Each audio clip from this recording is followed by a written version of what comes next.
Hello, welcome back in Neurobusiness Part 2. Now we will discuss about the neuroscientific methods and procedures include a wide range of tools and techniques to measure and map neuronal activity and comprehend how our brain reacts to different somatosensory stimuli. Emotional, cognitive, and behavioral information can be obtained with the following techniques. However, not all neuroscientific methods provide value to neurobusiness study. Neuroscientific techniques applied to business research can be divided into three categories. First, techniques that record metabolic activity in brain that consists of positron emission tomography or PET and functional magnetic resonance imaging or fMRI. Second, techniques that record electrical activities in brain that consist of electroencephalography (EEG), facial electromyography (MEG), steady-state topography (SST), and transcranial magnetic stimulation or TMS. And the last one is technique that use without record brain activities like eye tracking, electrocardiograph, facial coding, and galvanic scan response. First, we will discuss about several techniques that can be used to record metabolic activities in brain. First, positron emission tomography, or PET. PET is a non-invasive diagnostic imaging technique for measuring the metabolic activity of cells in the human body. PET produces image of the body by detecting the radiation emitted from radioactive substances. These substances are injected into the body and are usually tagged with a radioactive atom that has short decay time. These radioactive atoms are formed by bombarding normal chemicals with neutrons to create short-lived radioactive isotopes.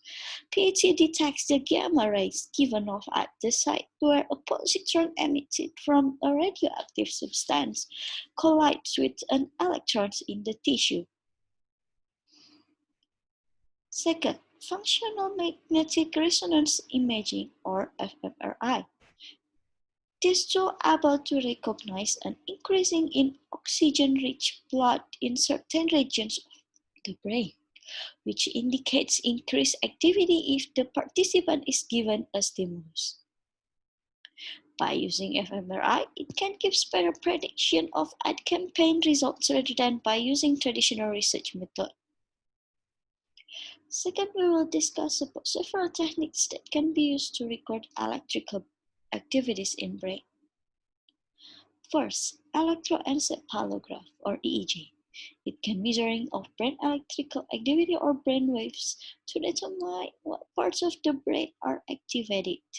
It consists of electrodes that strategically placed on certain lobes of the brain to measure and record brain's electrical activity. If certain stimulus is presented to the participant, the neurons in our brain will fire some electric current that can be perceived by the EEG.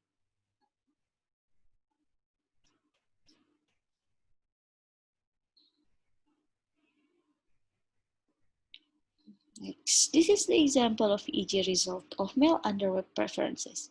It is found that male respondents' visual attention mostly is affected by boxer type underwear.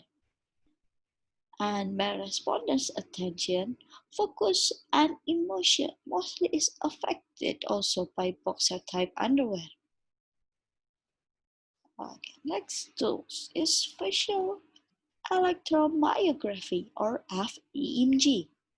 Facial electromyography is a method that measures and registers the voluntary and involuntary movements of facial muscles to comprehend the emotion correlated with certain facial expressions. FEMG uses facial sensor to register the electrical response produced by muscle contraction and therefore is an intrusive method. Its application is very obstructive to the normal movement of the participant and therefore can alter the facial expression. Third tool is steady-state topography. This tool that can measure brain activity pattern associated with specific psychological process. It records and measures electrical signals at the scalps in order to build a second-by-second picture of activity in the brain. It is essentially a refinement of EEG, and it widely used in hospitals throughout the world and has been validated by researchers and used in clinical application for often 15 years. 4. Transcranial magnetic stimulation. The basic principle of transcranial magnetic stimulation is the modulating cortical activity by electromagnetic induction.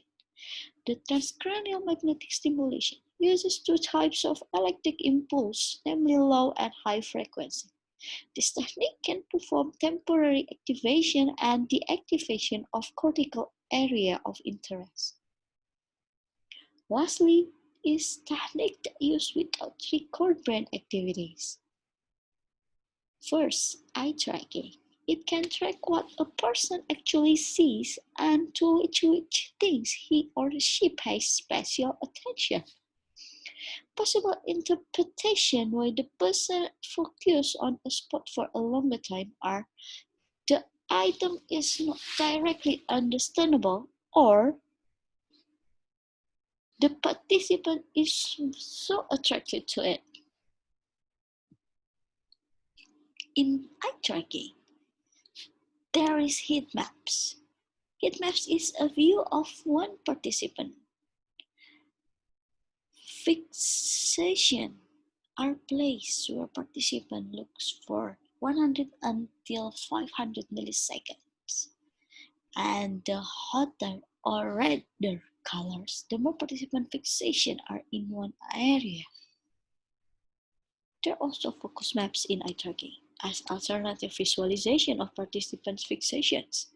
More fixation leads to a clearer view of the page.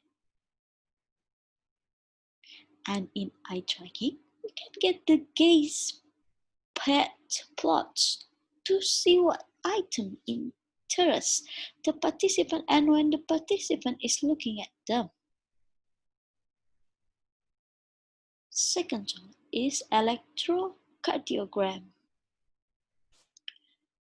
The electrocardiogram, or ECG, measures and registers the electrical activity of the heart by placing sensor on the skin. The ECG is frequently employed because it enables information to be collected in real time on the emotional state of participants exposed to publicly stimuli. Besides, this technique is low cost and not very intrusive, and participants are comfortable with this technology. Third, facial coding. The specialized form of body language where facial expressions are systematized and coupled to emotion of a human being. Facial coding recognizes and patterns facial expression associated with human emotion. Muscle movement combinations are identified with basic human emotions. Specific stimulus and their linked facial express patterns are identified, deciphered, and practically applied in business. The last one is galvanic skin response, or GSR. GSR measures and registers slight change in the response of skin conductance when skin becomes a better electricity conductor, which can occur due to an increase in activity of endocrine glands or sweat after exposure to a marketing stimulus that was physiologically exciting. So that's all for Neurobusiness Part 2. Thank you.